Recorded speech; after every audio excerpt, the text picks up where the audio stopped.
అసెంబ్లీలో మంత్రి కోమటిరెడ్డి బీఆర్ఎస్ ఎమ్మెల్యేని ఉద్దేశించి సంచలన వ్యాఖ్యలు చేశారు. అభివృద్ధిపై అధికార ప్రతిపక్ష నేతల మాటల యుద్ధం తీవ్ర స్థాయిలో కొనసాగింది. బీఆర్ఎస్ సభ్యులు నిన్న బేడీలు వేసుకుని సభకి వచ్చారని, బేడీలు వేయడానికి రేపో మాపో పోలీసులు వస్తారని మంత్రి కోమటిరెడ్డి కీలక వ్యాఖ్యలు చేశారు.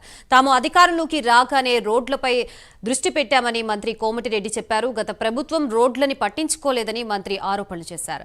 బీఆర్ఎస్ నేతలు వాస్తవాలు ఒప్పుకోవాలని, 7 ఏళ్లు గడిచినా ఉప్పల్ ఫ్లైఓవర్ పూర్తి కాలేదని మండిపడ్డారు. కమిషన్లు వచ్చే కాళేశ్వరం పైనే గత ప్రభుత్వం దృష్టి పెట్టిందని మంత్రి కోమటిరెడ్డి తెలిపారు. 5 ఏళ్లలో విధ్వంసం చేసి ఈరోజు ఆ బాధ్యత మేము తీసుకొని ఒకవైపు కేంద్ర ప్రభుత్వం దగ్గర ఎప్పటికప్పుడు చేస్తూ అంతేందుకు అధ్యక్ష, హైదరాబాద్ సెంటర్లో ఉప్పల్ నుంచి గట్కేసర్ పోయి అరే మీకు మీరు చెప్పే నిజాలంటే ప్రజలు ఎక్కడ మిమ్మల్ని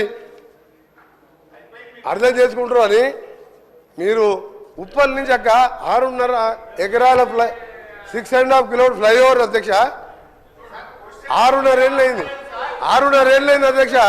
7 కిలోమీటర్ల ఫ్లైఓవర్లో పిల్లర్ చేసి పెట్టిన ఒక స్లాబ్ వేయలే.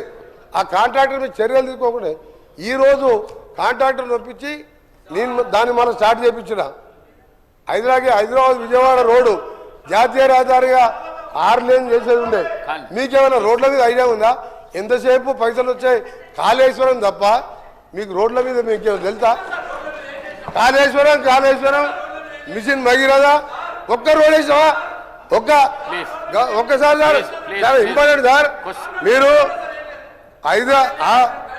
గౌరవనీయులు మాజీ ముఖ్యమంత్రి గారు పోయే అధ్యక్ష ఎంత బాధ అనిపిస్తా అంటే ఫామ్ హౌస్ పోతానికి 6 రూట్లలో 700 కోట్లతో ఎక్స్ప్రెస్ హైవేలు వేసుకున్న అధ్యక్ష.